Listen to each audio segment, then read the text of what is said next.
then you're immediately like, well, so why didn't the lasers work on the door? And then the next scene, like, you see that, like, that whole mountaintop is gone. But we're not hooking them up to a machine to... We're not draining their life energy to keep the planet running. Yes. And Kirk's like, hold on a minute. Yes, this is Kirk. I either wait for the Federation or I send out a distress signal, and anybody who comes to this planet, I eat them. I eat them. Riker had to be, like, over the top and cliche in his, like, actions for the casino. Do you see it, Enterprise? Do you see it, Enterprise? Sorrow, cry for the children. First and last. First and last. First and last.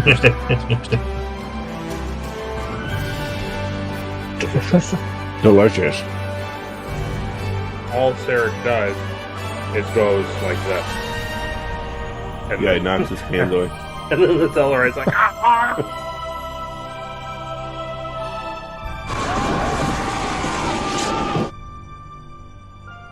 Kirk literally, he looks at him and he goes like this.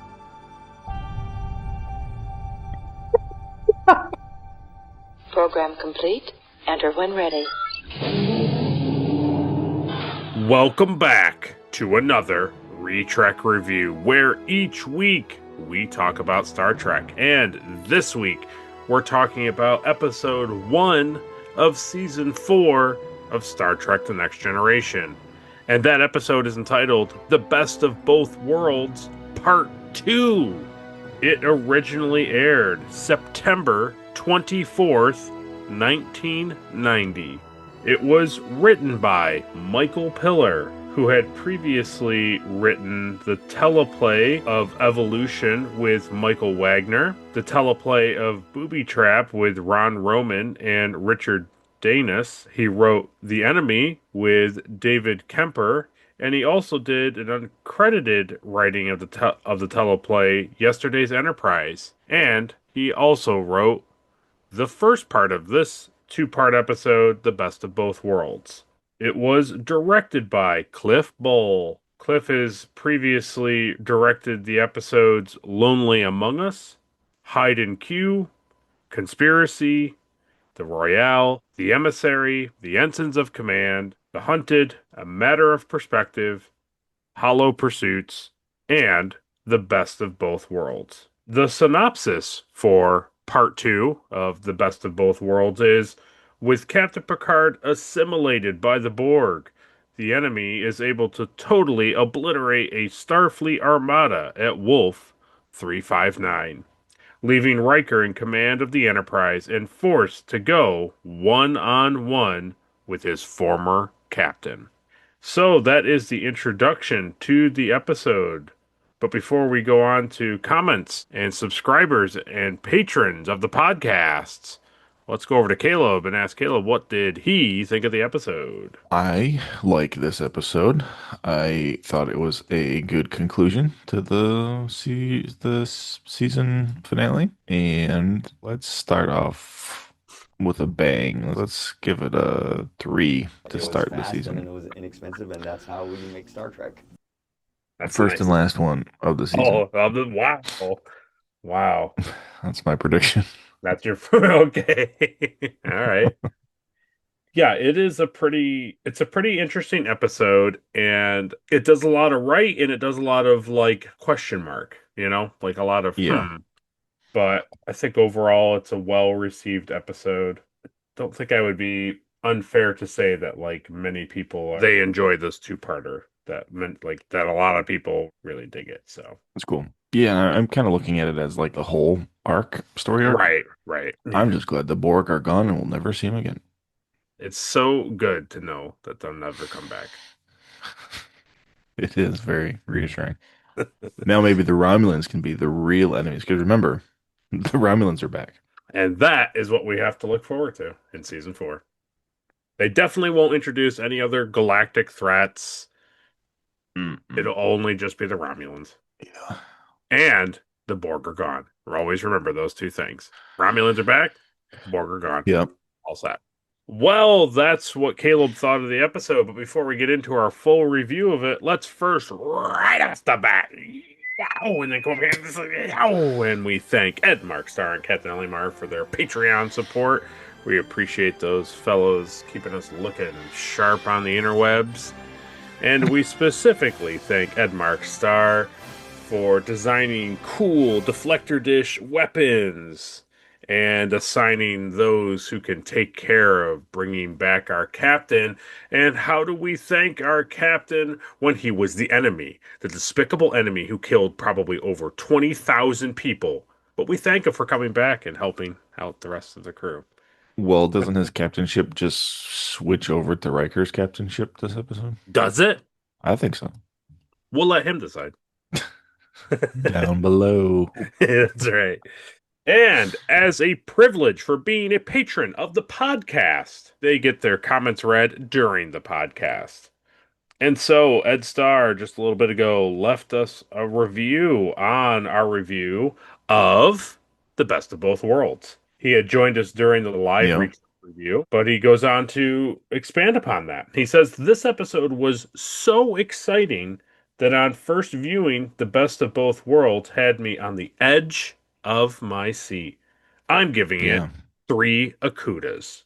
Nice. Yeah. Then he goes on to say, somehow, only after Daystrom Holodeck review, I never noticed the harping on Riker for not accepting the captain's chair, even by the guest star on the show. Mm-hmm. We've discussed it before that regular cast members of a TV show are under union contract with the production studio.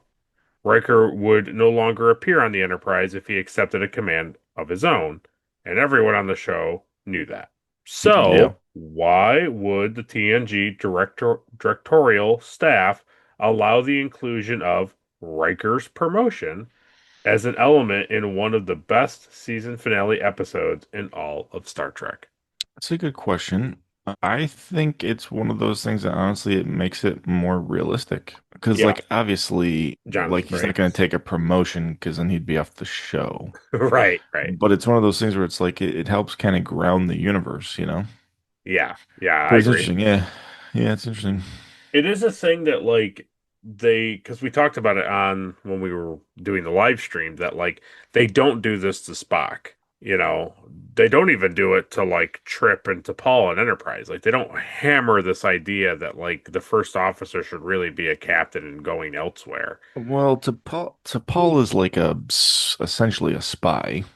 Yeah, I know, no, yeah, I know. So she's not ranking up, and I think the TOS universe is so small that I don't even think where else would Spock go? It's not like he was getting asked to go anywhere. You know what I mean? Yeah, no, I don't disagree. I think like what you're saying in the context of this physical storyline of Star Trek, it makes no sense to offer Spock or T'Pol or Trip or Bones or Sulu or somebody captaincy while they're on the Enterprise.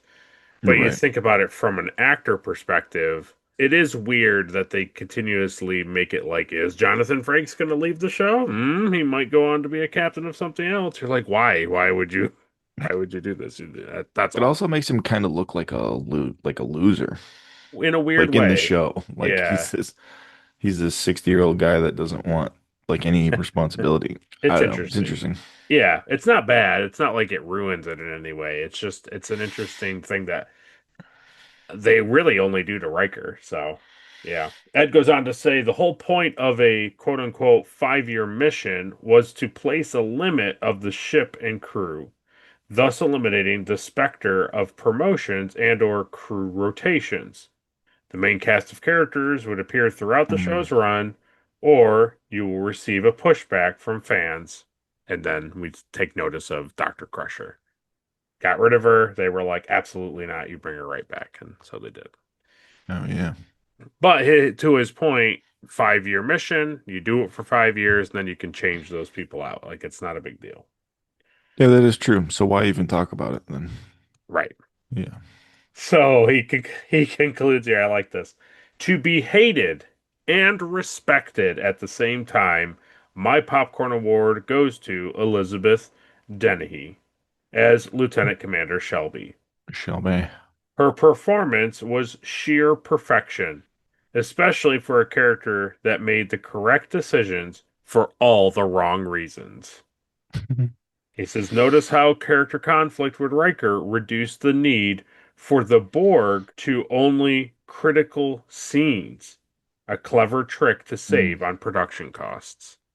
Pretty interesting. I do appreciate him putting a light on that because it's very true.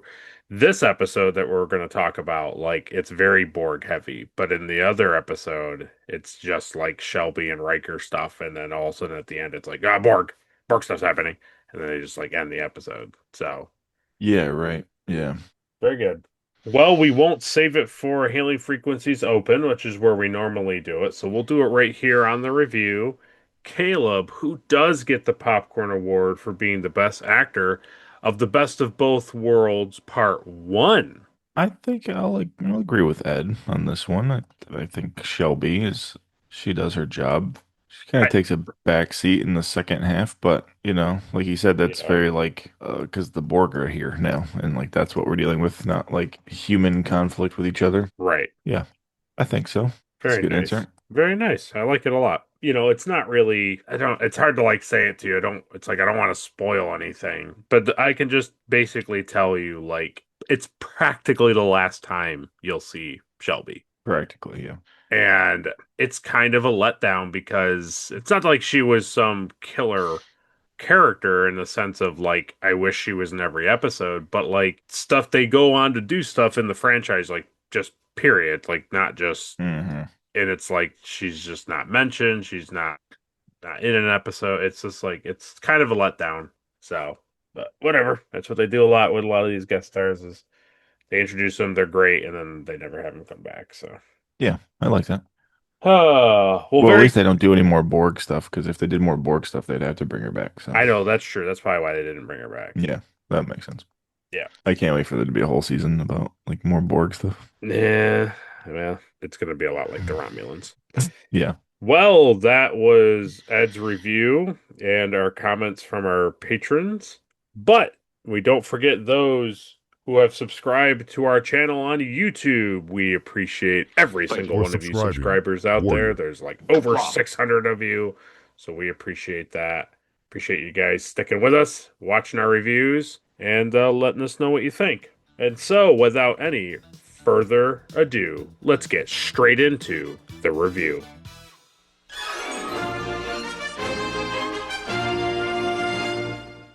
So it opens up, they're attacking the Enterprise, and we see our first guest appearance of the episode, Elizabeth Dennehy as Shelby, who we mentioned last time is currently 65 years old and largely just a character actor. An interesting thing that I noted later as it happens in the episode is like, so you have Picard being how he is at the end of part 1, where he's standing there and he's like in the turtleneck thing with some things and the thing on his face, all that.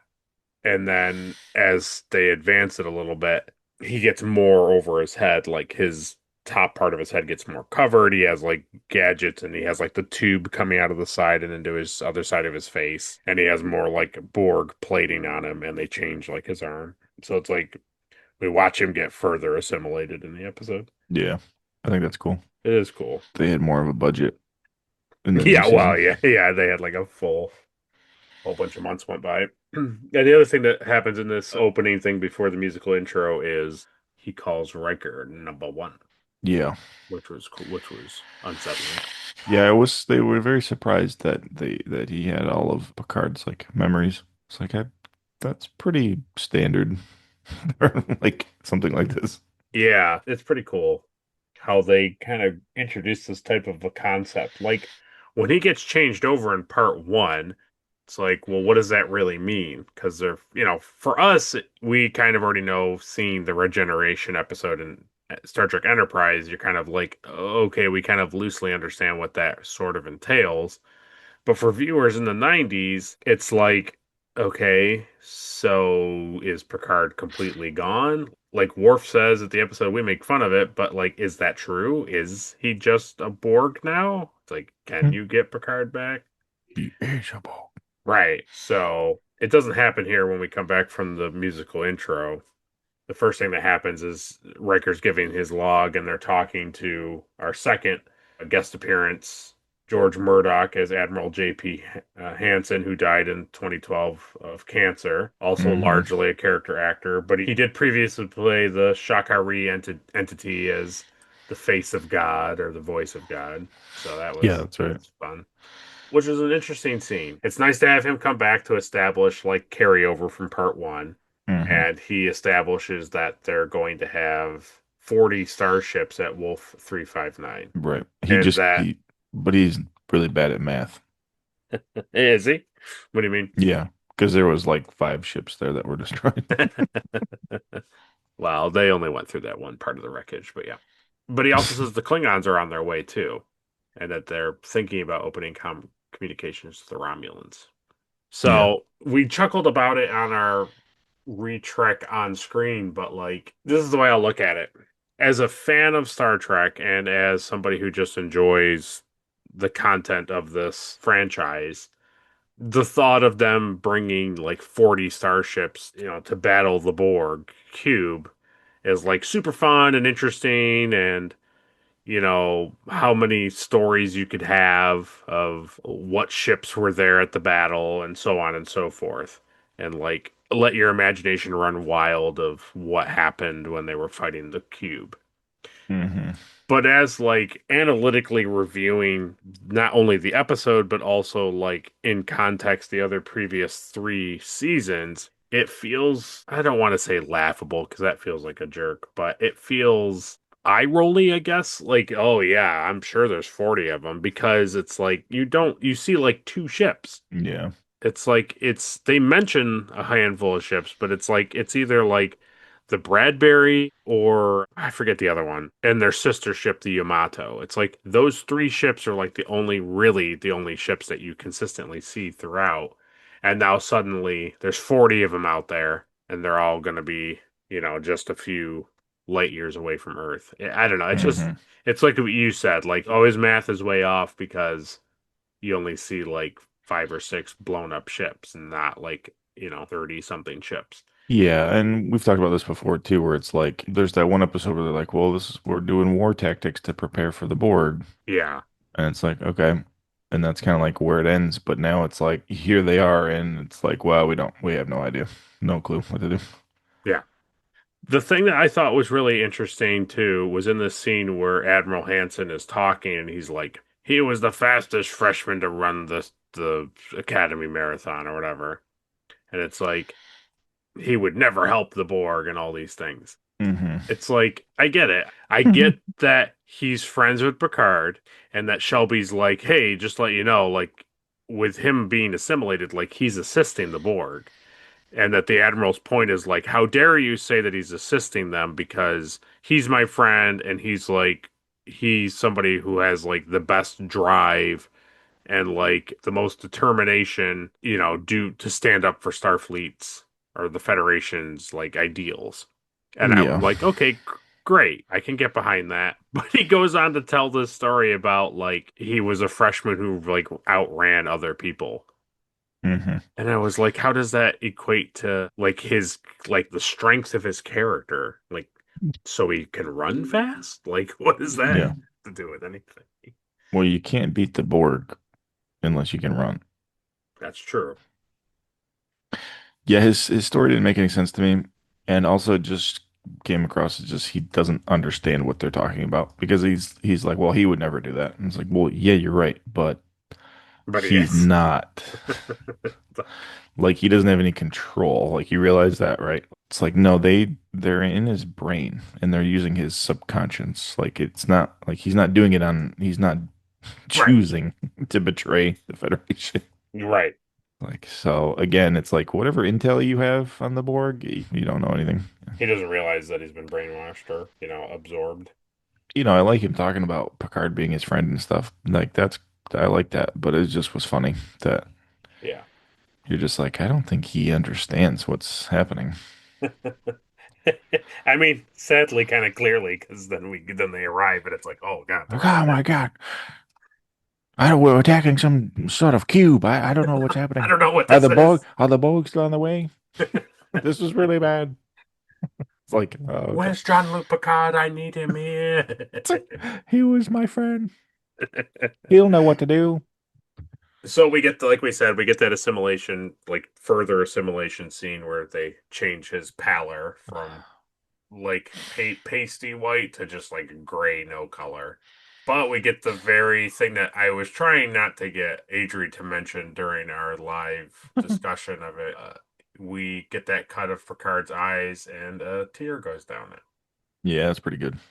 So I've that's always like been a fan of like tortured. humans. Yeah, because it's like, it's like a zombie thing, like Oh, yeah, yeah, yeah. even in like The Last of Us, it's very like they're still in there. They're like suffering. It's horrible. It's really bad. Right, right. Again, without tipping my hand for you, it is the first of many examples of Picard like suffering from the Borg assimilating him. Oh, okay. Because we get it at the end of the episode. So Yeah, I was wondering if there's gonna be any like long-term effects from that, but this show's really bad at long-term effects on it's stuff. true. So They have not done well at that. But our hope is in season four. If season three was better than two, then four should be in theory better than three. So right. So like Jeremy's coming back and Jeremy's coming back, Dr. Solar's returning. It's almost like yeah, you've seen all of season four before. Let's check it. Let's make sure. Let's check your watch history on Paramount Plus and make sure you haven't gone ahead. it's empty. So, they go around. We see Riker with the four pips on his collar, which is cool. I like that kind of stuff. Yeah. Because, Yeah, you mean continuity? yeah. But for you Yeah. and me, people who talk about this off camera a lot, this is the type of stuff that I like. This is like a variant uniform for Riker. Like this is Captain Riker. And Hmm. you don't really see that, too much. And so it's like if you were going to collect a figurine or do something like that would be a fun little variant. Like, oh, this is specifically Riker from this episode. I like that kind of stuff. Yeah. But they're trying to figure out how to get the Enterprise up and running so they can report to Wolf 359. I don't know. You let me know. I don't know how I felt about the whole Riker and Shelby scene when they're in engineering, and she's like lamenting that I didn't get Picard when we first went over, and I'm sorry about that. And then he's like, listen, we don't have to like each other, but I'd love for you to keep me on my toes. And she's like, oh, well, that's the role of a first officer. And he's like, geez, like, and I get it. Like that's the whole gimmick. That's been episode part one's gimmick is she's fighting for his previous position at this point. But it just feels like nobody super cares that like Picard is gone. I get that like they're scrambling to get the ship together and they're trying to report there and stop him and blah blah blah, but it's like not a single person like bats an eye that like the captain's just gone and he's some robot man who's just like flown off to go to do something terrible to Earth, assumedly. They're all just like, oh, can I be your first officer? That would be really fun. And he's like, I would love for you to be my first officer because you're like really mouthy and you just I like, love it. You're just like me when I was learning right. how to be the first one. Yeah. I don't That's think what it's Picard said. No. right, right. There's like no hint of that. Like when he says like, and Picard reminded me that when I was bringing up like how much of a pain in the butt you were. There's no flash of emotion of him being like, geez, like yeah, Picard's gone. It's also played more into the fact too that like when Guinan comes in and she's like, "Hey, so Picard was like my friend and he's gone, so deal with it." Yeah, And it's totally. like, oh, okay. So you have like these scenes back to back where it's just, people are just like, "Oh well," Yeah. like, okay. I won't talk about it here because we're not there yet, but there is something that like I have always felt needed to happen and they don't do it in this episode, and we'll talk about it when we get to that stretch. But basically, it's them in engineering. They cut to the bridge, and Admiral Hanson's like, "Oh my God, please!" And then they're just like, I don't know why it disconnected comms with him. It's like maybe the Borg are doing something. Like, Yeah, oh, that was a stupid comment too in that scene. Transmissions have gone down. We assume it's the Borg. That's a crazy thought to just have. so I get for television purposes, it helps everything be more fluid. You can pay more attention to Riker's story arc of being captain and Shelby getting the first officer spot and like, seeing how she handles that and not also taking another character like Data or Worf and putting them in the first officer role, and now you're having like not necessarily conflicting, but like two interesting character arcs are happening at the exact same time on the screen. Like I get that's why the writers and the production staff didn't have Riker promote Worf and or Data to first officer and why he picked Shelby. But like logistically in the if Star Trek was real, like he would 100% pick Data. There's no way you would pick this like hot off the press person. It's like she would stay in the role of Borg tactician like Worf. She would be off on the role like running all the things with Geordi in engineering and Worf up at the weapons and doing all of the like proper Borg training and how we modulate shields and weapons and how we handle them and all these things. And then him and Data would tackle all of the ship stuff. But, you got to have it play out the way where. Especially like in the middle of an ongoing war. Right. He knows Data. He trusts Data. He brings up at the point in this episode that Picard implicitly trusted Riker. So it's like Riker implicitly trusts Data. There's no doubt about it. So I think it's one of those things that like you just have to overlook because for a TV show it makes perfect sense, but for a real functioning ship it doesn't make sense. I kind of like the reasoning, for what it's worth, obviously, but it makes sense in this, like for him to just not change anything crazily. Yep. But you're right. He would not have promoted her. No. I enjoyed his short little speech about how the fact that like Picard would have something inspirational or like very encouraging to say, but he doesn't have that. So he just says like, I know that you can do this and like I'm not gonna pretend that I'm filling in for Picard. Like I'm totally Captain Picard and everything will be fine. He's like, I'm not gonna pretend to say those things. I like how even he needed like a pep talk from Picard. Yeah.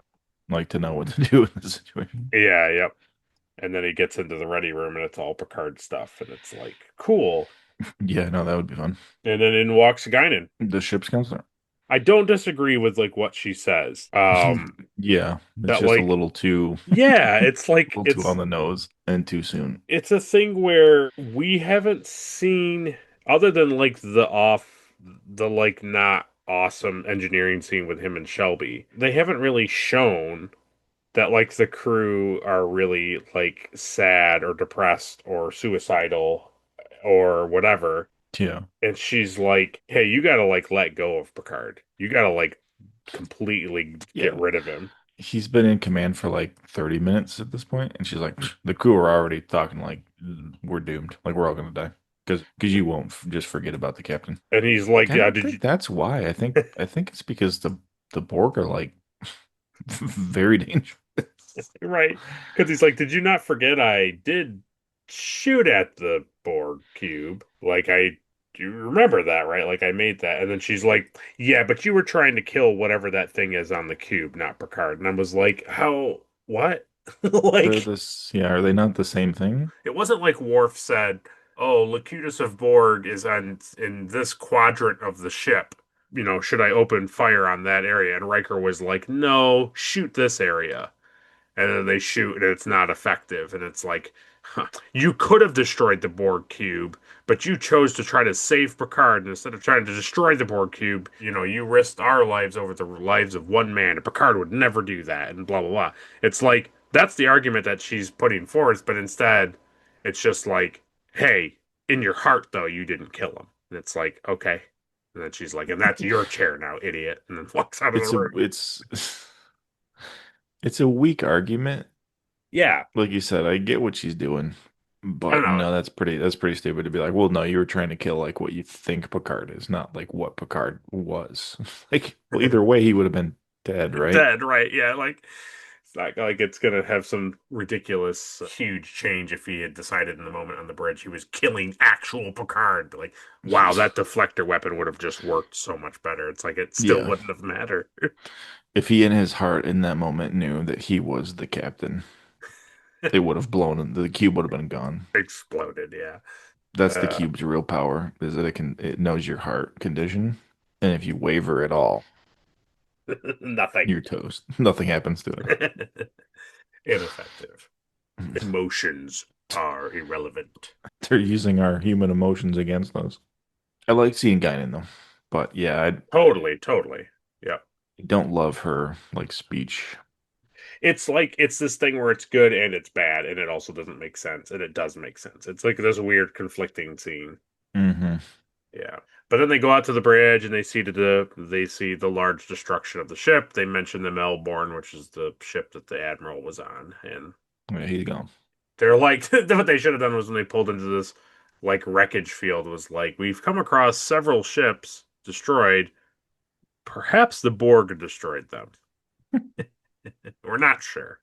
Not quite sure. Yeah, so pretty cool. Pretty cool that we get to see wrecked ships and like destroying ships. Like it's not just like them on sensors being like there's no sign of the ships. They've been obliterated or data scans and it's like, oh, there's small traces of hull, zirconium Yeah, in the space. unobtainium. Right, exactly. So I Yeah, think that's it's cool true. that they show actual wreckage. Yeah, we're here for the actual wreckage. That's right.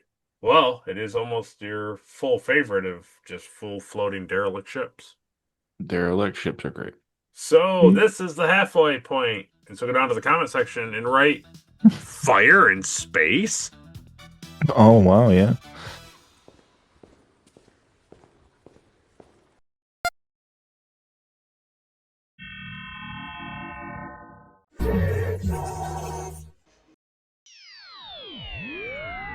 The cube thing is very funny to me because it's just like everything else in this universe is like spherical and organic in nature. Yeah, it's very like It's like, smooth oh, edge. Yeah. these are the bad guys. They're in a square. Mm, yeah. It's like, oh, okay. I think it's supposed to be intended to be super confusing. That like there's no point of reference to like how this thing operates. Hmm. Like, oh, Yeah, well, right. clearly then the cells are here, so the ship moves in this direction. And then you just look at the cube and you're like, I have no idea which way it's facing, which way it's going to move. Like, I don't know anything about it. Yeah. No, I like it. I think it's cool. Yeah. But it's just funny to me to think that like they've never seen square things. Like they don't design things No. square. No, all of their aliens, all of their ships are nice, smooth, rounded, cylindrical shapes. Yeah, they are. They all got together and they were like, you know what? We should all build our ships like And we this. all agree that the universal shape for construction is spherical and tubular, correct? And then the Borg in the Yes. back. No, We geometry is irrelevant. geometry. The cube has no front or back. The cube is perfect. All hail the cube. All hail the That's cube. great. Really great. Yeah, so we come back from that commercial break. They're on the battle bridge. Riker has his Yeah. discussion with Picard. I didn't recognize the battle bridge at first, It's but as soon as I did, I know you're not a fan of it, but to be fair, I think you can agree with two things with me. hmm. One, it's been a hot minute since they've even shown it. Oh yeah. And two, they really don't belabor the fact that they're going to saucer separate. No. They just do it and they move on from it. I think of all of the saucer separations we've seen, I think this is probably the better of them. I would give that 100% to It that. actually makes sense that they're diverting, you know, Yeah, they didn't which, have the yeah. families like escape because they're fighting the Borg. They used two parts of the ship to distract. One to Yeah. distract, one to attack. Like they were using it They to use the families as exactly, decoys. exactly, exactly. Oh, hello, Borg. Why don't you shoot this ship? It has all the families on it. Ooh. Ooh. Yeah, but we get Um, our third guest appearance in this episode. Todd Merrill as Gleason, character as actor. background yellow shirt guy. Exactly. We had also, sorry, we had that was our fourth guest appearance because our third guest appearance was Whoopi Goldberg. Oh yeah, Yeah, and Calamini. yeah, that's true. Technically, So this it's is our fifth probably guest appearance. probably at this point, it's like our sixth guest appearance because technically the show opened with the voiceover of Majel Barrett as the voice of the Hmm. computer saying previously Star Trek Next Generation, and then yeah, like you said, then Colomini. So yeah, good stuff. Anyways, doesn't matter. That guy's on the show. Yeah, that's Um, great. He flies over the railing, which I like. Yep. So it's cool. I think it's a really cool sequence that they do. They saucer separate, they get the drive section, the battle section to like attack. One Go ahead. thing I'll say is the only way that this makes sense, this tactic makes sense, is that all of the other Federation ships that the Borg destroyed were all destroyed one at a time. Because this scene plays out like they're overwhelmed by there being two ships to shoot at the same time. And we just drove through like space where there's like 40 derelict ships. That's a very good point. So did I all the ships just stand by like it's a Dragon Ball Z fight and wait for their turn to fight? Or, you know what I mean? I do. I totally know what you mean. I think what they're supposed to be indicating is two things, which is one, part of Picard is still there and he doesn't want to actively Uh, destroy the Enterprise. he doesn't want to shoot the families. And two, I do think that he would have ended up destroying them like he did the other vessels, but Data and Worf take Picard, which none of the other ships attempted or were able to do because they had to No, I wouldn't. penetrate. Well, yeah, they had to penetrate the electromagnetic field that the cube generated Yeah. with the shuttle. So I think that was like that's why the Borg cube didn't keep destroying the Enterprise because it flew off to get to Earth to complete its mission. But I do think the reason why he doesn't blow them up because in the scene where he talks to them, he says, "Well, just disarm."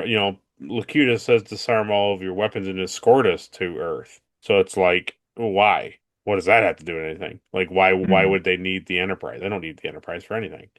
They went off with the Enterprise long before, hours before. They don't need the Enterprise. that's So true. I think it's Picard. There's a part of him still fighting to keep his crew alive. I like that. I can go with that. Yeah. So I like that. We talked about it in our on-screen thing. I personally really enjoyed the fact that like Worf is just like absolutely, absolutely I'm going and doing this thing. He very rarely gets to do like just high octane, like you're likely gonna die away missions. Yeah, he loves it. How did you feel about how quickly they were able to get the key instrument to their plan, like Locutus? Because they kind of just beam over, shoot Yeah. like four or five guys, and then immediately like all set, got him. They beam over and he's just right there. Right. It's fine. Okay. Fair enough. No, it's fine. It needs to happen, you know? I don't know. Yeah, I agree. So they get them. They reconnect the saucer section with the drive section because they're expecting the Borg ship to continue its assault. It doesn't. It blasts off towards Earth, and then we get to see Picard in the med bay, and their Crusher fills in about all of his extensive assimilation, essentially. Yeah. And they know that the Borg have like his entire memory. And then when he sits up and he's like, Crusher, Beverly, Oh yeah, medical. And she's like, yeah, that's right. That's right. You remember me. It's like, you will all be assimilated. yeah. Yes. Yes, remember Beverly? Like, they know what Picard knows. Yeah. Picard knows you. So, There is a cool sequence when she goes over and she hyposprays him to wake him up to be like, "Hey, can we see if we can do the reverse of, what they just did to us?" After she hyposprays him awake, you can see the red laser light comes on. So yeah, like you when can he see it was like reflected. Yeah. yeah, like so when he's unconscious, the light is not on, and then when he is conscious, like the light is on. I thought that was a neat little like thing to Yeah, do. it was cool. You can see it kind of like reflecting like off of her face Yeah. in that scene. Yeah. So the thing I was wondering when this part was happening and a couple other scenes, Captain Limar kind of dropped a bomb on me. I never thought about it during the live stream that like the best of both worlds refers to the fact that like Riker gets to be captain, but he also gets to be captain of the Enterprise. Yeah. And so it's like the best of both worlds. And I was And wondering, Shelby gets to be the first mate right. of the And I, Enterprise. and I was wondering if was this the best of both worlds for them? Like they get Picard back, but they also get to use his like horrible connection to them as a means to like destroy the Borg or whatever, like incapacitate them. I don't know. Might probably still be that Riker is actually captain of the Enterprise. It's probably just a further callback to that, but I was just a thought that I had. It Yeah, is so interesting. yeah, so Picard basically tells him he's going to assimilate everybody. Data discovers like there's a subspace communication between the Borg and A Picard, subspace which uses. rhapsody. Yep, exactly. And they want to interfere with it. And then he has that funny interaction with Worf in the med bay. He's like, "Worf, Klingon species, a warrior race. Disgusting. You two will be assimilated." We'll never surrender. And he's like, "Doesn't matter." Why must you talk to me? My favorite thing is him pointing his little claw at everybody, and it literally does nothing. It's not even a weapon. Well, it's how he electrocutes people. He doesn't. No, that's right. Yeah, It only electrocutes panels. that's true. So the thing I probably couldn't find it in trivia, but the thing I wondered was Patrick Stewart using his red laser pointer to drill it down Brett Spiner's like forehead in the middle of his eyes in this scene? Because it's so clear that he's just blasting him in the middle of his head. Oh man, just really funny. Yeah, I think so. Now we come back, they incapacitate Picard again because he wants to assimilate everybody. And they also want to start the process of disconnecting him. Which we come back from that commercial break and they're talking about connecting him, and then we see the LOL like cybernetic cage come down with Mhm. Picard in it, and O'Brien's in there. And we get to see like the really cool chunk of Data's head, like his hair like missing with all the lights circuitry going, which is pretty cool. Yeah, it was cool. I also love the like suction cup fiber optic like cable that Usher plugs in. It's just, I don't know. It adds to that like level of realism of him being a robot, an android, and like interacting with a cybernetic life form. I don't know. It's just cool.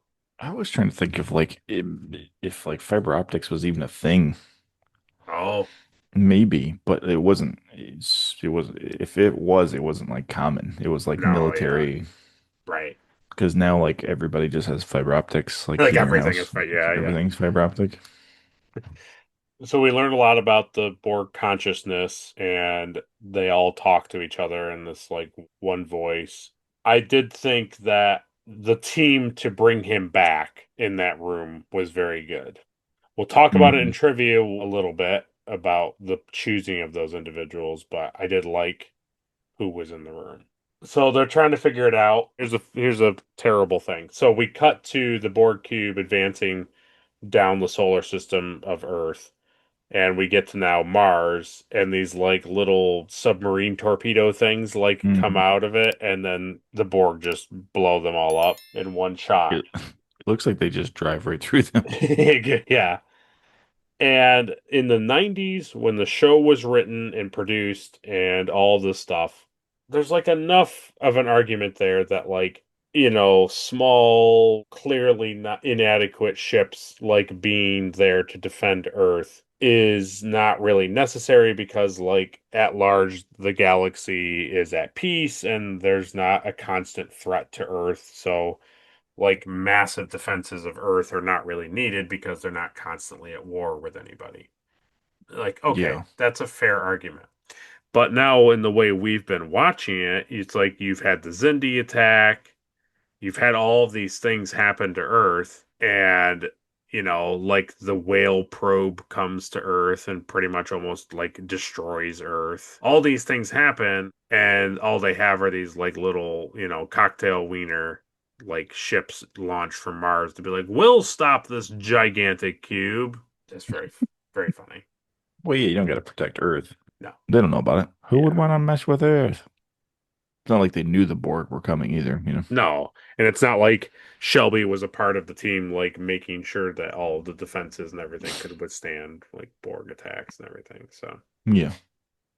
makes perfect sense. Yeah. She probably put the order in for those 3 ships. That'll be enough. They'll never get past. Oh no, no. And they all listened to her instead of, like Riker not listening to her. That was her mistake. Yeah. And so Data keeps trying. He gets farther. He actually connects into the Borg consciousness, but he has to find a way to like besides like access it and like interpret their signals. He now needs to be able to control it himself. And Troy, has the moment where she realizes that the entity of like his identity as Picard is surfacing, which was cool. Yeah. I was thinking of how much fun Patrick Stewart must have had with being like now he gets to play a robot man because he does a lot of fun, like head jerking and like very robotic reactions and stuff like that. So he gets to kind of play like how Brett Spiner plays Data. He gets to be very like robotic and flat faced, and he doesn't like grimace or he doesn't make like any emotions. He's just a robot person. I wonder if he like learned that from Brett Spiner, like if he talked to him about it and stuff. It's very possible. You made a fun point where Data just like rips off the top part of the gear, like hand that wasn't doing anything except for zapping panels. And then I was like, oh, wow, he ripped off his hand. And he's like, no, his hand's underneath that whole thing. So it's okay. Yeah, we literally watched the Borg like slide that over his existing hand. Yeah. And then I'm expected to believe that that's like a permanent fixture now. Like that's not how that works. But it was cool that Picard reaches out to Data and like holds on to him to like, he's showing that he is somewhat coming back to reality, coming back to Yeah, humanity, which was I cool. like that. I thought Good that was touch. cool. Yeah, it was a good touch. Hey, but I'm saying I didn't mean that way, but it still was. That's fine. And then they discover that this might be the way to actually, incapacitate or destroy or whatever the Borg is to use their connection to put the Borg to sleep. Yeah, I know. It's a very funny scene. It's like he says that, and I was like, immediately knew what he was talking about. Yeah, yeah, yeah. Everyone else was like, "What? I don't." He must be exhausted. Oh, he's so He must be tired. so sleepy from being a robot, man. Yeah, it was just funny to me. It was funny. It's like, yeah, that's what he's talking. That's what he's talking about. Well, I might have missed where I was supposed to do it, but we'll just say here is a perfect time for trivia. Oh, not again.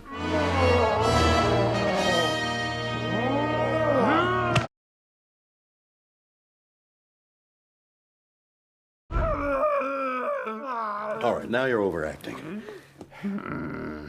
There was an atmosphere of anticipation for this episode among Star Trek's fans during the entire 3 month summer hiatus between this episode and the first part.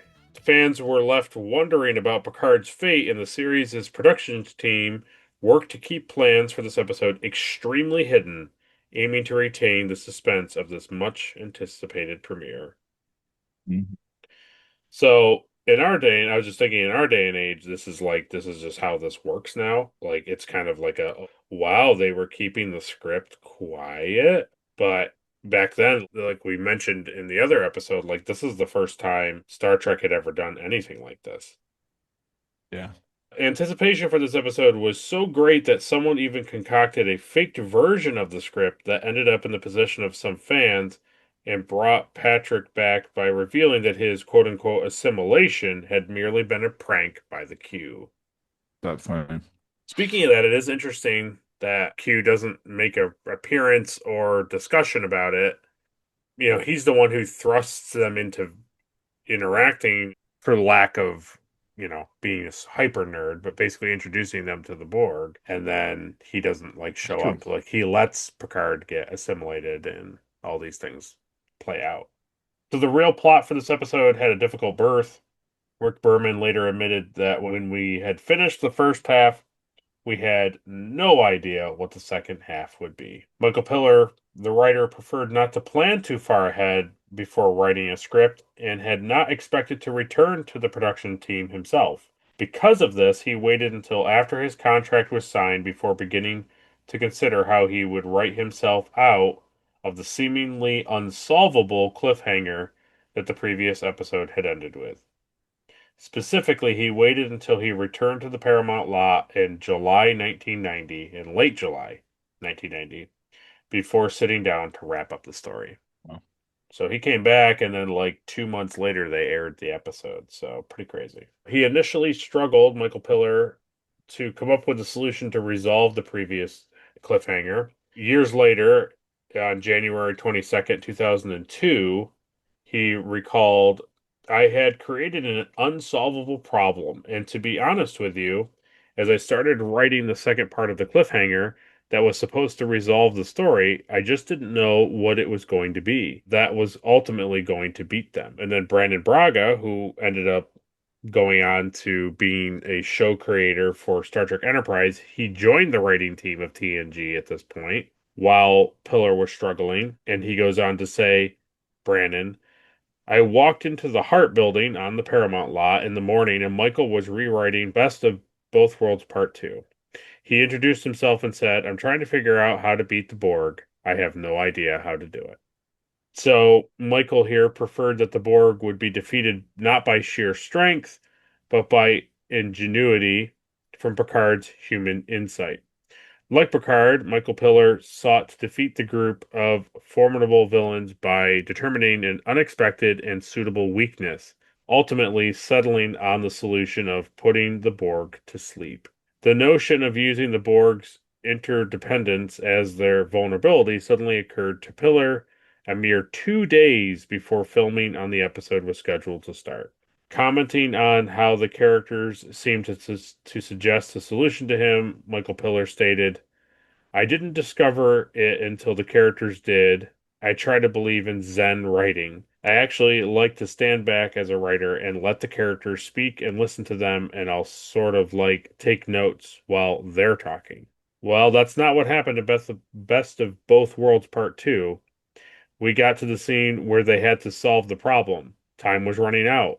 There was only 10 minutes left in the show. And finally, they came up with the answer that the Borg's strength was also their weakness, that their interdependence was their strength, and interdependence could lead to their defeat. And I can remember the smile on my face when I heard that. I said, "Oh, that is cool." And that's how we ended it. So it's interesting to think that Michael Piller, who previously wrote part one, was expecting to not return to the show. So he wrote this very like outlandish, hard to get out of storyline that the captain of the ship is now like off of the ship. He's now like a part of another species. He's essentially a villain. And like that's somebody else's problem. See you guys. Yeah. And And it then was so hard that he barely could do it. right, exactly. That's Yeah. fine.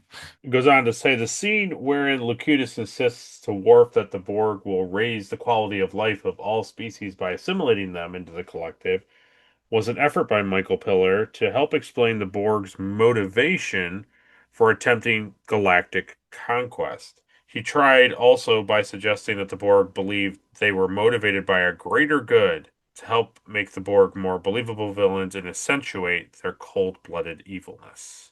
Everybody wants to be Borg. True. Okay, so to create Locutus's Borg suit, costume designer Robert Blackman worked in close collaboration with makeup supervisor Michael Westmore, the latter of whom made the suit's face pieces from life castings of Patrick Stewart. In the future, here on November 15th, 2001, Westmore recalled the makeup for Locutus. He says, with Patrick, when he was Borgified, we had a lot of skin showing, which we had to make up.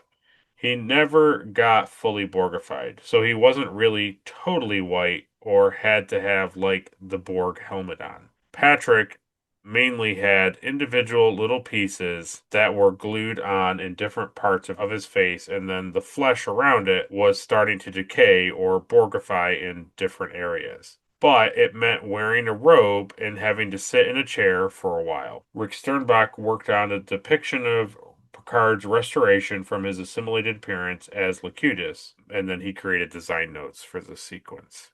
So I'll send you first a funny picture of Patrick Stewart. So this is fun. Yeah, so that's him assimilating one of the future scripts. Suddenly human. Yeah. And then here is Rick Sternbach's design notes for the simulation. So here's the interesting thing that you talked about. We talked about it in our review. So in the left-hand side of this picture, it's him notating that like Patrick will hide his arm. There will be a whole bunch of like Borg bits attached to him, and Data breaks like the arm off at like the elbow, and now he doesn't have an arm. And then we go to flash forward what happens with Picard later in the episode. He says that his right arm here is going to be slightly lighter skin color to show this is a Starfleet bionic arm, question mark. Some bit of mechanical look. That's a cool idea. But I'm not 100% sure. Well, I'm relatively sure like they don't do that. Like you said, they just rip off the top of the machine and then his hand is just fine. They're like, okay, we need Patrick to use his fingers to move the mechanical pieces at the end of this thing. So just slide that over his hand. Yeah, which is fine. Yeah, whatever. It gets the job done. Yeah, it is what it is. If this happened right now in like 2026 and he got assimilated, he would look absolutely disgusting. And they would like body horror all this stuff with him. And Yeah, then they would just, Cronenberg. yeah, and then they would cut back to him in the ready room and he would be totally fine. But like while he was a Borg, it would be super gross. Like they would show the Borg like detach, like he would have no right arm at all. And then they would come in like with a robotic arm and like detach it into like Right. his shoulder pocket, you know? Yeah, because you can just CGI an arm out now. Right, right, exactly. So, when the filming of this episode began, actor LeVar Burton was in the hospital for emergency surgery. So, consequently, his scenes were carefully filmed after the majority of production was concluded. This is why he only appears in close ups and not in shots with any of the other main performers. Also, several of his major lines were rewritten for Colomini, which is why Chief O'Brien is one of the main characters who works to restore Captain Picard. Interesting. I didn't Yeah. really pick up on that. No, they do a pretty good job, but yeah, like 98% of all of his scenes are just like he's either sitting and it's like waist up shots, or there's like one scene where he's standing in engineering and like that's it. But the thing I will say, I think him sadly, I mean I'm sad that it was emergency surgery and that's not fun. But I do think having O'Brien in the room dealing with it gave realism to the fact that like Geordi's in engineering, he's dealing with whatever's going on in the ship, like to help Riker, like that's what he's doing. This like Yeah. side project of bringing Picard back is like kind of like a cross your fingers kind of thing and like hope we can do this thing. But if it doesn't work, like the Enterprise has to, you know, do the best it can to not blow up also. Yeah, you can't rely on that. Right. So I think it played out really well, but it is funny that that is how it worked out. Yeah, it is. So I wrote this in here because I thought you would appreciate it. Another scene was scheduled to include Picard's stuntman, John Novak, probably, performing a stunt, but the moment was ultimately never shot. And so the stuntman here, John, recalled in Best of Both Worlds Part 2, they had a big stunt planned where they would capture the Picard Locutus person, but at the last minute they ran out of time. So I was there, got my 4 hours of makeup, and sat around another 12 hours in the stuff, but never got filmed as the Borg. And there is a picture of him as the Borg. That's a lot to go through for Yeah, not to be like used. 16 hours Jeez. of dealing with that. So it's Wow. really funny. Oh That's my gosh. John, right? It's like John, that's him, his stuntman. But how funny does it just look like somebody took like a Playmates toy of Locutus of Borg and just like propped it up against, you know, a wall. This does look very like action figure. Yeah, it's really funny. These Borg suits must have been just horrific back in the day because like that's all like latex. Oh yeah. Like nowadays you could just make this out of like EVA foam and it wouldn't be like as heavy. No. Right. EVA foam is very unbreathable like latex, but this is like rubberized suits. Yeah, man. Oh yeah. It was probably miserable. So now we'll move on to the fun visual effects of the episode. In another change from the previous seasons, the blue tinge to the transporter shimmer effect was removed. So now it just leaves a white or silver color and smaller, more refined particles. I kind of noticed that. Yeah. Moving on. I like the blue though. I do. I like the blue too. In order to show Picard being turned ghostly white by the Borg probe, the color scheme was turned off, making the film black and white. Picard's upper garment and mechanical implants were all black in order to disguise the loss of color in the picture. The beam, probe, and probe light were later edited to make their color seem to remain constant. Interesting. I do like that scene where you can see his skin tone like fade. Yeah, I thought that was kind of cool. it is cool. It also explains like how they all become like uniform looking, right? Yeah. Otherwise, like if you're assimilating aliens, like wouldn't you all be different colors and all these things? And it's like, nope, that's what they do. Okay, as the Enterprise travels through the aftermath of the battle at Wolf 359, we see destroyed ships, but they were actually Enterprise concept models built for the ill-fated Star Trek Planet of the Titans movie project. They were also remnants of the destroyed, refitted Enterprise from Star Trek 3, as well as a variety of new Kitbash starship classes, which included the Freedom class, the Niagara class, Cheyenne class, Challenger class, Springfield class, New Orleans class, and Nebula class. The first two classes were constructed by Greg Jean and incorporated using their own production assets, while the others were constructed by Ed Miarecki, who used AMT Star Trek model kits, embellished with custom-made parts and appropriately modified and battle damaged by Michael Okuda. Nice. Yep. So I'll send my last picture to you there. So this is Gary Hutzel. He's preparing the Constitution 2 class Enterprise wreck. So he's going through and making it look all terrible for the show. Yeah, that's the fun. That's the fun stuff. That's the fun stuff, right? Exactly. So this is what he says. Although the episode depicted the Borg cube in most shots by reusing three-quarter filming model that had been utilized for both the previous episode and Q Who, a separate, less detailed model was made to show the cube exploding. The lesser seen model was designed to break apart easily and was to represent the cube's innards being blown apart, filled with many model parts and bits of plastic. So, in the future, March 7th, 2002, Gary Hutzel here in the picture, the visual effects coordinator, recounted his creation of the model. He says the Borg explosion in that shot was, of course, very important. It was a pivotal moment in the show, and it had to be really big. So we had all set out realizing we needed a spectacular explosion. Dick Brownfield was our effects person on the show at the time, and he pulled out the stops, brought out everything. But as usual, we spent all the money on the pyrotechnics, and there was no money left to build the ship. The ship had to be built. There was no money. I mean, I had to build the ship, so the ship that was used for the pyrotechnics was about 2 feet square, as I recall. So Dennis and I ended up sitting on a table and taking basically model kit parts, stripping all the parts off, taking the little frames, the little plastic frames that they come in, and gluing them to the side of this box. And then spray painting it, looking at it, and sticking more stuff on, spray painting it some more until finally it looked like the Borg ship. It was a spectacular explosion and beautifully executed. We got it in the first take. Nice. That almost never happens. Yeah, seriously. So how funny is all the stuff that we all throw out and discard when we're doing kits is like that's what they were using to make the slatted grid cube shape, which is fun. Yeah, the sprues. Yeah, there. Well, hey, look at that. That's what everybody uses is the sprues.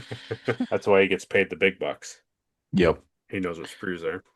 I know sprues. Very cool. And so lastly, this episode went on to win 2 Emmy Awards. It won for Outstanding Sound Editing for a series and Outstanding Sound Mixing for a drama series. Nice. Very nice.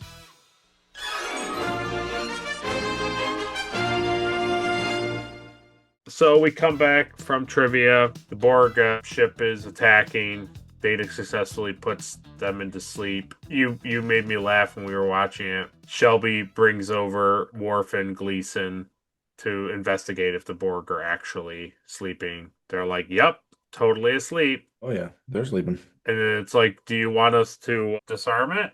Do you want us to make sure it doesn't come back on?" And Riker comes into the room with Picard and the team in there, and it's like, what would happen if we destroy it? What would it do to him? And it's like, I think he would be able to survive it. We're not quite sure. And then Riker's like, "Yep, pull him back. We're blowing it up." Yeah, that's a I chance I'm willing to take. I know at this juncture, so this is the way to look at it. Again, we talked about this earlier. It's my same point of view, just slightly different now. As a 90s television episode, okay, great. Makes perfect sense. We've got Picard.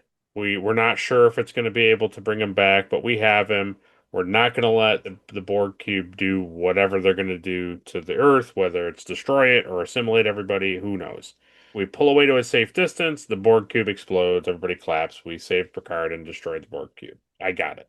In context for Star Trek Enterprise, we've saw like Phlox go into the medbay thing and use delta radiation to stop the assimilation process of him, the nanites in his body. And they also made point in that episode that these are poor individuals who are just being nabbed by the Borg and assimilated. They're all just people from the galaxy. They're not just like mindless automatons for fun. These are people that the Borg have taken. Yeah, too bad. Right. And so it makes me think that it is a little interesting that here they have this 1 in a million shot of Data using Locutus's Borg signal, the consciousness. Data can essentially tell them to do anything. And it's like, why don't you just have them completely turn off? And now you begin the process of going through and trying to de-assimilate these individuals. Hmm. Kind of crazy that they just are like, oh well, and just let however many individuals on this cube die. Yeah, yeah. I know, because even Data's like, hey, so this is the first time we'd actually be able to like study like Right. what's happening on the ship. And he's like, yeah, I don't care. Blow it up. Right, right. Yeah. What would Picard have done? Well, that's a great question. And it's hard for me to speak on it, but I do think Picard would have tried to keep them alive and save those people. But the second that they showed their true colors again, that they're just gonna go and start killing everybody and blowing everything up, he would just be like, all right, we're killing them. But until that moment of them resisting again, of not allowing them to incapacitate them or save these individuals, I think Picard would try, and then if it didn't work, he would destroy them. I think so. I think that's kind of showing you the difference between Riker as a captain. Yes. Yeah. So they get him back. We get that line. We get another hint of his internal suffering. Riker's like, "Hey, so what do you remember?" And he says everything. So Everything. right. So he remembers getting taken. He remembers the initial assimilation where he confronts the Enterprise and says that he's Locutus of Borg from part one. He remembers the attack by the Enterprise, and then he remembers destroying all 40 or so starships, and then them trying to reach to him via Mm. data. So he remembers all of it. Yeah. So he's gonna have some PTSD probably. You would assume that this would alter his character pretty heavily. And then we get the last bit where they're talking to Riker, and Shelby are in there, and he still has those plates on his head, which is a nice carryover. I like that a lot. Yeah, I assume that's like his skin graft or something. I think what it is it's parts of the stuff that they drilled into him that Beverly is slowly getting off of his body. Yeah. They have to wait for other parts of him to heal before they remove that. It's either that or it's like you're saying, it's like a thing that she's put on him to heal his skin. I'm not sure, but It's fun either way. yeah. So Riker lays down the law in this scene where he's just like, listen, nobody ask me anymore about what I'm doing. Okay, how about that? Yeah. How about it's up to me what I'm doing? How's that sound? Yeah. How about everybody just shut up? Right. And so they resume their positions. We watch Shelby walk out the door, and Riker returns to being first officer of the Enterprise. And we cut back to Picard drinking his tea, and then we kind of see an expression of horror wash over him. And he walks to Yeah. the window and he stares out the window. It's a good ending. I enjoyed it being like open-ended like that. Like there's obviously other stuff going on still. I'm pretty sure Riker still has the 4 pips on, but Oh, he does, you're right. so he's still a captain. So far, he's still acting captain. So far, yeah. But they make note here that the Enterprise is going to be refitted. So they're going to be an overhaul. I think he said it was going to take like 3 to 4 weeks. So they're Yeah, going to be in the area of Earth for a little while. sweet. I can't wait to see what earthly shenanigans they get up to. Yeah, I wonder what they would possibly get up to. I wonder if somebody will see their family next week. Is it possible? I don't know. I doubt it. Yeah, so that's generally our review of the episode. It's a good one. We're now starting season 4, which is crazy. We're now into practically the halfway point of the series, which is cool. And yeah, we're in the realm of the TV shows that we're watching for context of our chronologic thing, not counting Strange New Worlds. We're now in the 4th season for Next Gen, which is how far Enterprise went. We've now officially beaten TOS. They only went 3 seasons. The animated series only went 2. So now this is soon to be the longest running series that we've covered. So pretty crazy. It is. It is pretty crazy. So before we conclude the episode and talk about next week's episode, let's do the thing that everyone's been waiting for. No, they're not gonna hold me down, 'cause I've got faith of the heart. So, Caleb, who does get the Erica Ortegas Award for being the most unlikable character of the episode? The Admiral. Don't like him. He doesn't understand anything, and he's stupid, and he's dead. That's Mike. Yeah, I think it's his speech kind of sealed the deal for me. I remember a boy in academy. He could run, and he ran really good. And that boy was Picard, and he became my friend. And there's no way he'd be giving secrets to the enemy. Not a chance. So maybe you shut your mouth. Can't believe you'd even say that. Next is the Elizabeth Cutler Award for being the most forgettable character of the episode. Well, it wasn't going to be, but after your trivia, I'm gonna say it's Geordi. Oh, wow. Okay. Yeah, because I didn't even really realize that he wasn't in a lot of scenes. Yeah, they use him to the best of their capability. But overall, like, he's just like in a couple, like, he's in throughout the episode, but like, he doesn't really have a significant role like the rest of them. Yeah, they used him for the best of both worlds. That's right. Next is the Mugatu Award for the best alien of the episode. Guinan. Ooh, coming in with the Guinan. Oh, that's the thing I wanted to talk about. I'll talk about it here. Was as much as the Riker Shelby scene is fine, and it's, they have to play that out. And obviously, we talked about how him being like sullen and like the horror wash over Picard of everything. I think there should have been a nice Guinan scene of her like dealing with her being like, I don't care. I don't care that the Borg took him. He's not my friend anymore. Who Yeah, he's cares? gone. He's I've gone. I've accepted it. You should accept it. It's like, I want her to go to medbay and be like, "Who the hell is this?" right. Yeah. I don't know. I just felt like it would have been nice to have a little bit of a Guinan something there. Yeah. Since they go beyond friendship and family. Yeah, I don't really understand that, but I'm not gonna even ask about it. So. Welcome to the club. I think they're booty calls on the ship. I think that's what they do. That's It's why they talk so possible. much. It's possible, but they don't. I don't, I don't mind that if that's true, but like, explain it to me. You can't just have this line be like, well, we were more than like friends and family. So I, I'm I, dealing with this really hard. I'm going to Okay. go out on a limb here, and I don't really care if it's like a somewhat spoiler. I don't think they ever go on to explain their relationship. Nice. Good. No, you don't need to. She did enough of it. Yeah, that was all you needed right there. Next is the Trip Tucker Award for the MVP of the episode. Data. Ooh, nice. Data's pretty cool. And I was thinking when we were talking about it, like, why were they able to defeat the cube and all these things, and how were they able to possibly save Picard from all of this? It's like not every starship out there, well, not really, not every, no other starship out there has an officer like Data on it. So a lot of That's like true. the crazy stuff that the Enterprise can get away with, like, it's because they have a walking, talking, sentient android on their vessel. Yeah. If anybody's going to connect with the other robots, it's going to be The robot. Data. Yeah. Well, very good. Next is the Spock Award for the best line of the episode. Worf said something funny.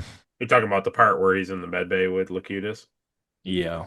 He walks over to Worf. He says, Worf, Klingon species, a warrior race. You too will be assimilated. Worf says, the Klingon Empire will never yield. And then Picard says, why do you resist? We only wish to raise quality of life for all species. And then Worf says, I like my species the way it is. That's right. Yeah. I like that. Let's go with that. You know what's funny is like that's kind of a perfect quote for the entire episode because that's generally everybody's feeling with the Borg is like, no, that's all right, man. Like we don't. They're like, well, no, the Hmm. Borg will bring you to perfection and a higher quality of life, and you're like, I'm all set. I'm all set. It is true. Yeah. There's always a race out there that thinks Yeah, that they got it and you don't. Yeah. that everything's perfect and everything else is less than.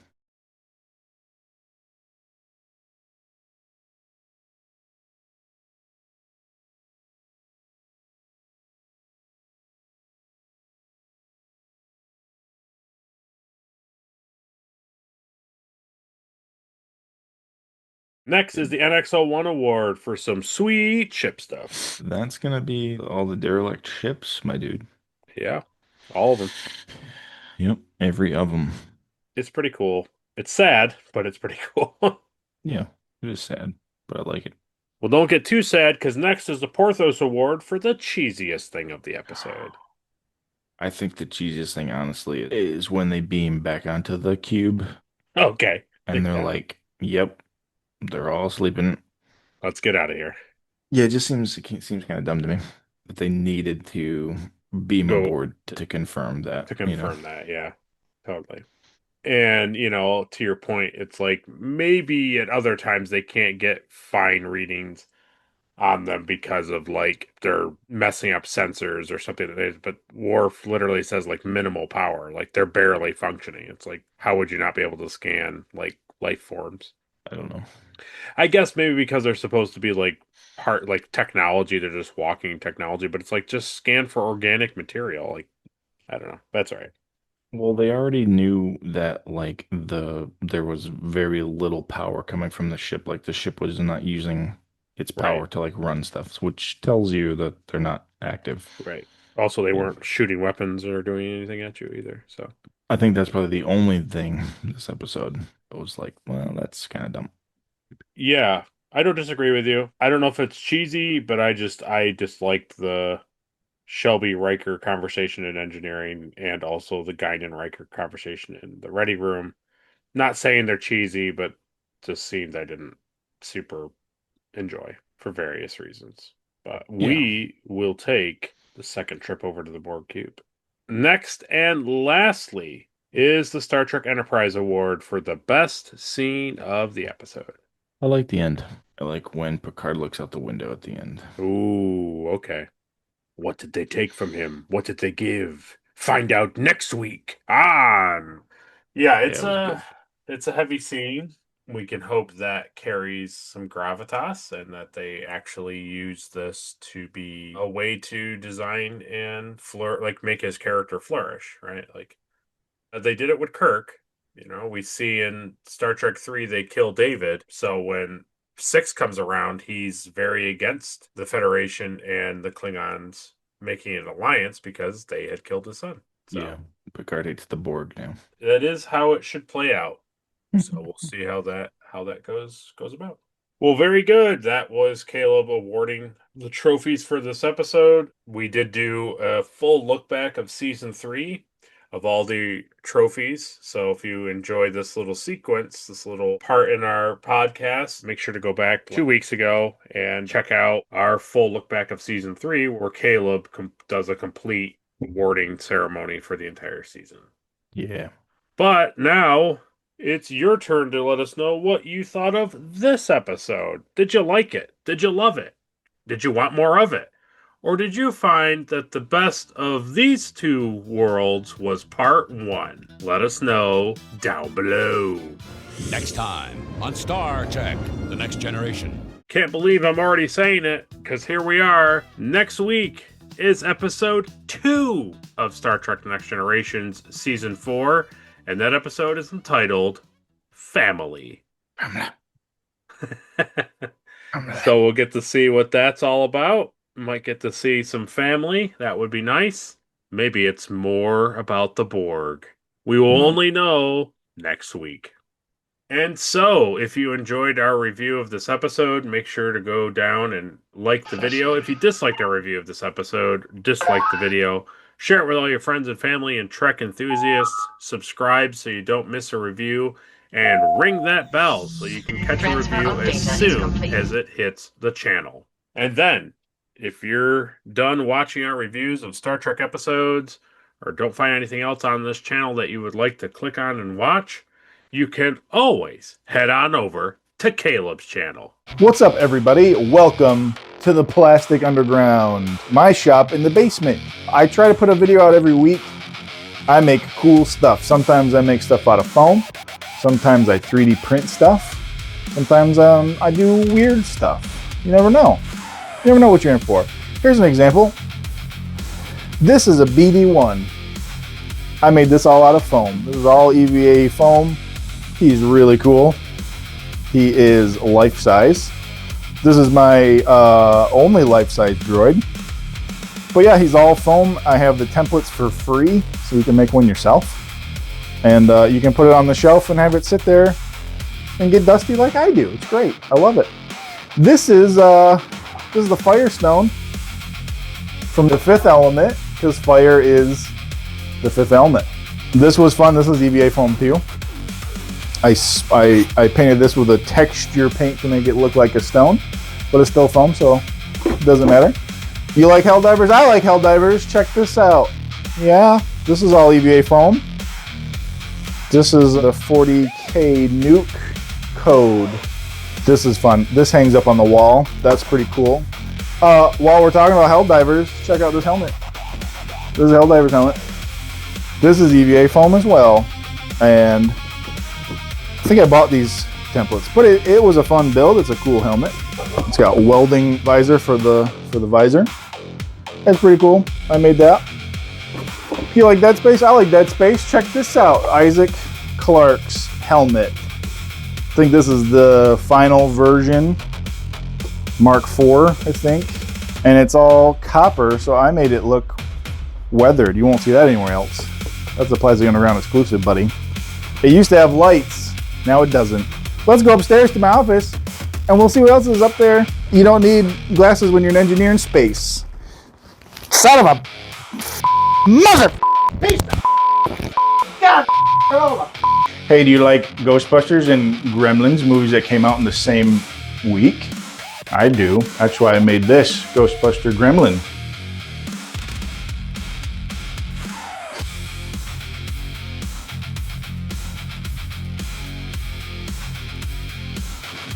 Hey, check this out. This is the Batcave from the animated series with all the best Batmobiles.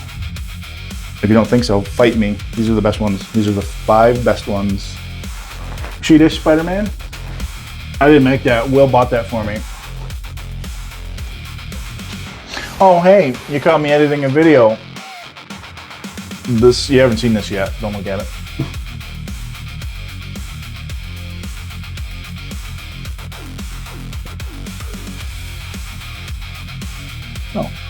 You guys are still here? Well, thanks for stopping by the Classic Underground and seeing all the cool stuff that I make. Make sure you head over to my channel. Make sure you subscribe.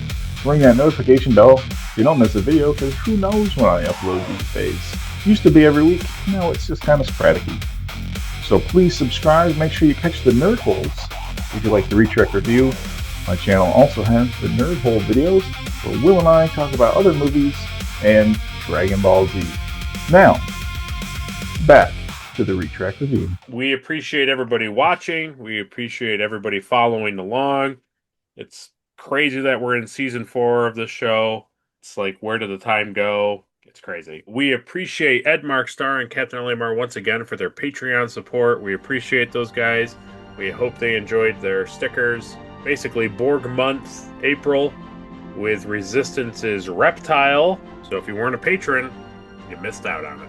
Yeah, you don't even know what we're talking about. That's right.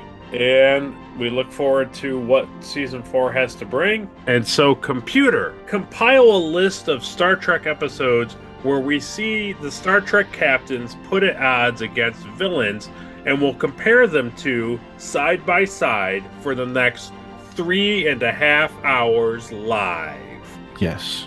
Or computer, hear me out. You could sleep.